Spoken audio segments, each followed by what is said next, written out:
Vous êtes bien sur la chaîne Nico Firearm, bienvenue dans le bas de garage.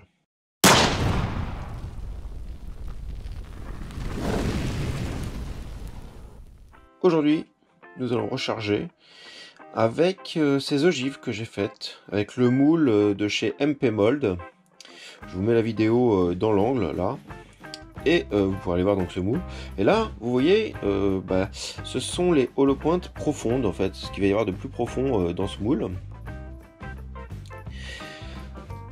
Donc 44 Magnum. Quand je les ai rechargés, j'avais regardé et on va faire des essais, une série d'essais avec le même moule mais avec des duretés différentes, des vitesses différentes dans du gel balistique pour voir un peu à quel moment ça commence à expandre. Car le but de ces ogives, ça va être de champignonner, de gonfler ici pour emmener un maximum de gel balistique.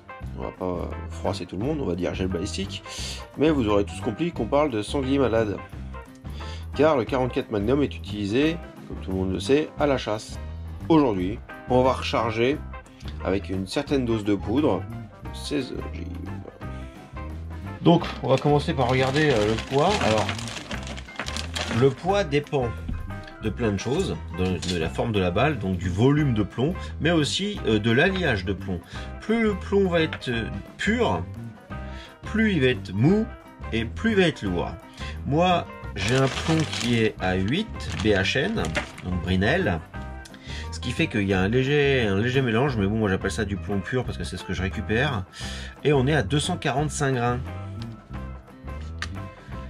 240, quand même, il y a 5 grains d'écart.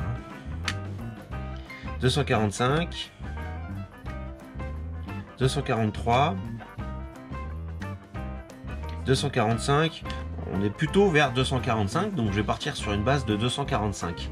Parce que si je mets trop de pression avec une ogive qui va être plus lourde, par exemple si je pars sur on va dire l'ogive la plus légère qui fait 230, je dis n'importe quoi, mais ça pourrait être 230, mais qu'il y en a une qui fait 250, et ben ça va me faire une surpression. Donc je vais partir sur mes 245 grains. Et on va avoir avec la dureté de 9 Brinell ce que ça donne par rapport à une vitesse donnée, car quand je vais tirer, ça va passer au chrony directement. Allez, on est reparti. Pour ce premier test, je vais charger en 3N37 pour du 44 Magnum, c'est normal.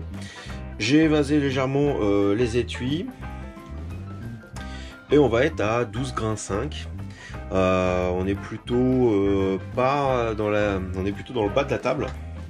Mais vu que je vais tirer avec un revolver, bon, ça me pose pas trop de problème. J'ai été réglé pour l'instant mon outil certisseur pour pouvoir voir un peu ce que ça nous dit.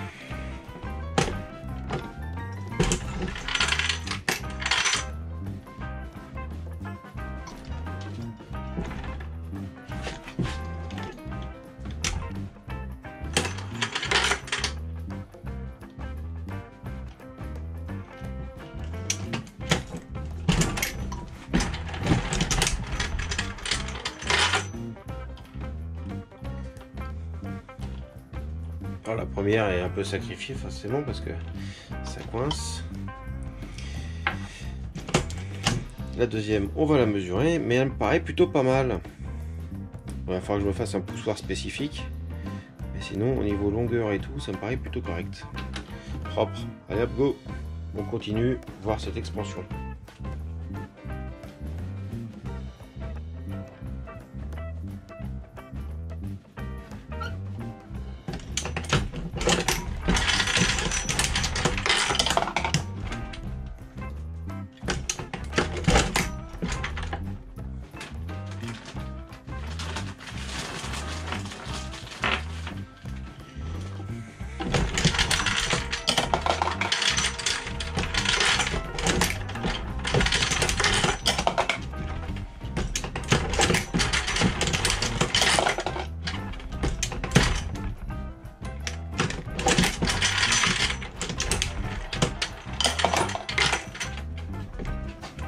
Voilà notre petite cartouche avec un beau hollow point, peinte, pas graissée, chargée, sertie légèrement. Et ben on n'a plus qu'à aller essayer ça dans du gel balistique pour du 8 de Brinell, 8 Brinell, du plomb 8 Brinell, donc pas allié de trop. On va voir ce que ça donne. Si ça pouvait bien fonctionner. Parce que voilà, il va falloir que ça se détende comme ça. Que ça s'ouvre en grand. Donc il faut que ce soit assez souple, mais pas trop pour que ça tienne. Et après, il y a une histoire aussi de vitesse. Si c'est trop rapide et que c'est trop souple, ça part en morceaux. On va tester ça, on va voir ce que ça donne dans le gel balistique. Essai 44 Magnum, plomb, pointure. Ou la pointe. C'est de pas taper à la table.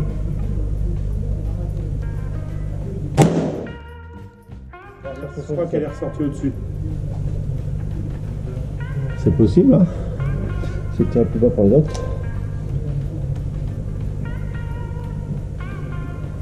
Ah ouais, elle est ressortie aussi, j'ai vu derrière. Ouais. 231. Bon, j'essaie de tirer plus en hauteur et en bas. La tête devant. 363.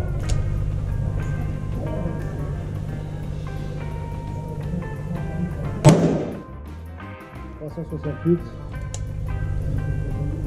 Ah, ça décale un peu les blocs quand même. Ouais.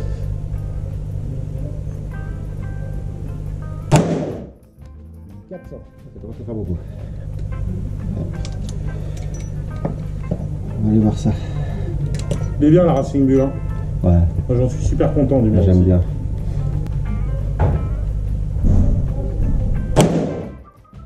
Putain, ça fait voler du... Ouais, je préfère ça, elle est ressortie en haut aussi. 376. Là,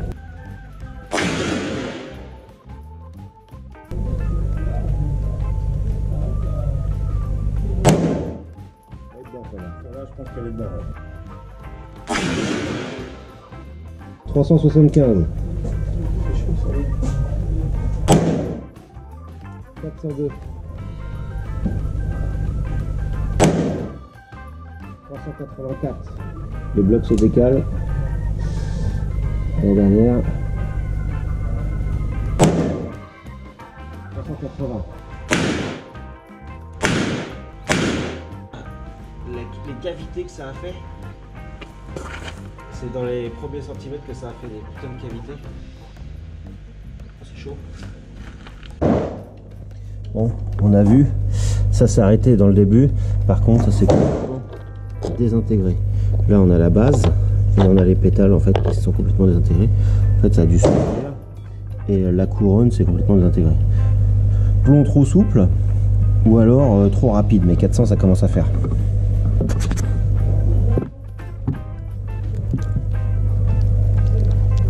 Et ça s'est quand même arrêté dans le premier bloc.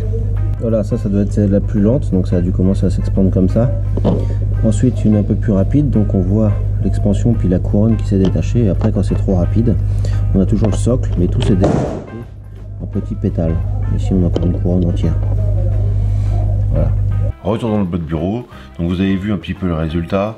Comme je vous disais au moment des explications, soit le plomb était trop souple, soit la vitesse était trop haute.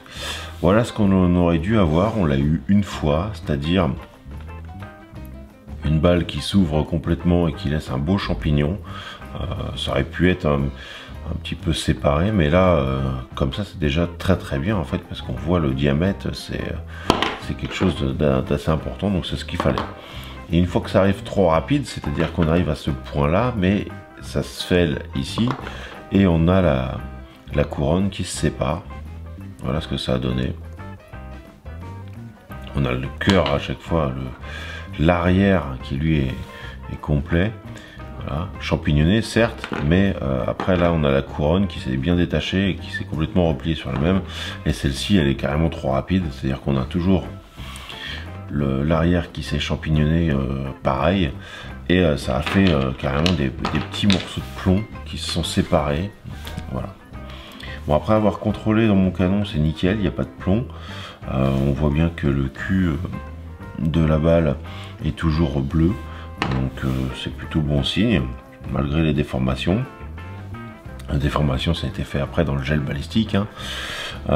Donc il va falloir soit que je durcisse un petit peu, ou que je ralentisse. 400 mètres secondes, c'est un peu trop rapide, effectivement, on n'a pas besoin d'autant de vitesse de toute manière. Donc je vais essayer de ralentir tout ça, et on va continuer nos tests. Donc je vais refaire les mêmes balles, les mêmes cartouches, mais avec un petit peu moins de poudre déjà, pour rester dans le 8 Brinell. de dureté. Donc on va arriver à avoir le bon rapport pour nous faire des cartouches expansibles. Et pas à fragmentation comme ici, parce que là, on a des bouts... bon, ça a son utilité aussi dans l'absolu, mais c'est moins fiable. Là, on voit bien que je pense que c'était beaucoup trop rapide et donc les réactions dans le gel étaient un peu n'importe quoi. J'aimerais bien avoir 4-5 réactions absolument identiques, donc on va chercher un peu. Sur ce, j'espère que ce type de vidéo vous a plu. C'est des vidéos un peu plus techniques pour les rechargeurs. Moi, c'est ce genre de vidéo qui m'intéresse aussi. Pas spécialement de faire, mais même de voir. Donc, dites-moi dans les commentaires ce que vous en pensez. Allez voir mon Instagram, parce qu'il y a souvent des infos aussi, des photos, des choses comme ça. Facebook, j'ai un nouveau Facebook, donc si vous étiez inscrit sur Facebook avant, allez voir dans la description, il y a un nouveau lien. Et aussi Patreon pour ceux qui veulent me suivre et m'aider par la même occasion à partir de 2 €. Si vous voulez des renseignements techniques, c'est pareil, c'est là-bas que ça se passe. Il y a la possibilité d'avoir un rendez-vous en échange pour vous faire démarrer un peu le rechargement ou avoir des optimisations d'armes, pourquoi pas, des choses comme ça, ou même parler un petit peu de préparation. Donc tout ça, ça se trouve en description. Patch et t-shirt aussi. Je vous dis à la semaine prochaine pour une nouvelle vidéo.